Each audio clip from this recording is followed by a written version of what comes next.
Hello, Scrufftards, freaks and geeks, and all you random weirdos. Welcome to the War Zone. I'm Scruffy, and this is Scruffy Tales. And we're gonna take a quick look at what's going on in Ukraine because, goddammit, missiles are flying and shit is going down. So, missiles are flying all over the place down in Ukraine, and we have, of course, Ukraine launching missile strikes at Bryansk, at Kursk, at Belgorod, striking, what was it, a munitions depot in Bryansk, and they struck a local command center just outside the front line in Kursk. And down in Belgorod, they actually hit a target within Belgorod itself, a major command center for the northern army positions of Russia. So they're making use of long-range missiles within Russian borders.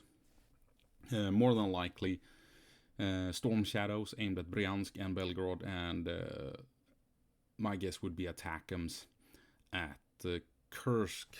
It seems to be the logical conclusion. And in response to all of this, of course, Russia has now launched a intercontinental ballistic missile. I believe it was from over here in Astrakhan Oblast all the way over to Dnipro.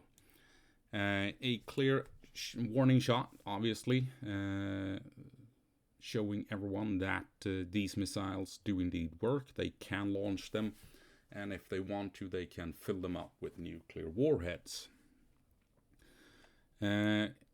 Telling Ukraine and the West that you better stop striking targets within Russia. But the question is, striking Dnipro, that is, to me, a calculated and careful warning shot. Sorry, that's the laundry. Away you go. And like I said, a careful and calculated warning shot, because if they really want to make a point, they would have launched the missile way, instead of over here at Dnipro, way over here at Lviv, close to NATO borders, right? Showing the West that we can hit targets within NATO if we want to. Problem is that pisses off NATO, and Russia doesn't want that. Russia is afraid of NATO because quite clearly Russian air defenses can't stop Western missiles striking targets.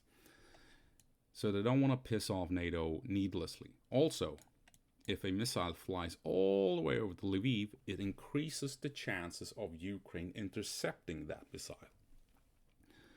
So that would be really embarrassing for Russia, and they would have been completely ridiculed had Ukraine intercepted this big missile along the way to Lviv. So you strike Dnipro, you don't piss off the United States and its NATO allies, and it gives Ukraine a much smaller window of opportunity to intercept and shoot it down.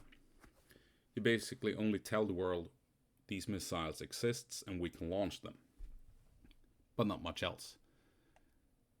So yes, a warning shot, but a careful and calculated warning shot by Russia that this may escalate. The question is, do they have the balls to follow it up? Will they deploy tactical warheads if Ukraine continues blasting Bryansk, Kursk, and Belgorod? That is the big question. And if Russia uses nuclear warheads, chances are that China will back away and not support them at all. Chances are that India will stop trading with them, that all of the BRICS nations will stop trading with Russia. So this is the ultimate game of Russian roulette there ever was. And I'm thinking Ukraine won't back down. I'm thinking Ukraine will continue blasting away within Russia. And we'll see how Russia responds to that. But this was a calculated and careful shot across the bow, as people are calling it now. So we'll see if these missiles are fired and launched again, maybe landing closer to Kyiv. But will Ukraine be able to intercept them? Will Russia dare take that chance of allowing Ukraine to intercept one of these missiles? We'll see what happens.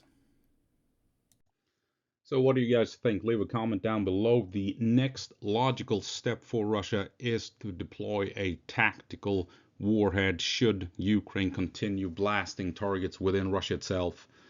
Will Russia do it?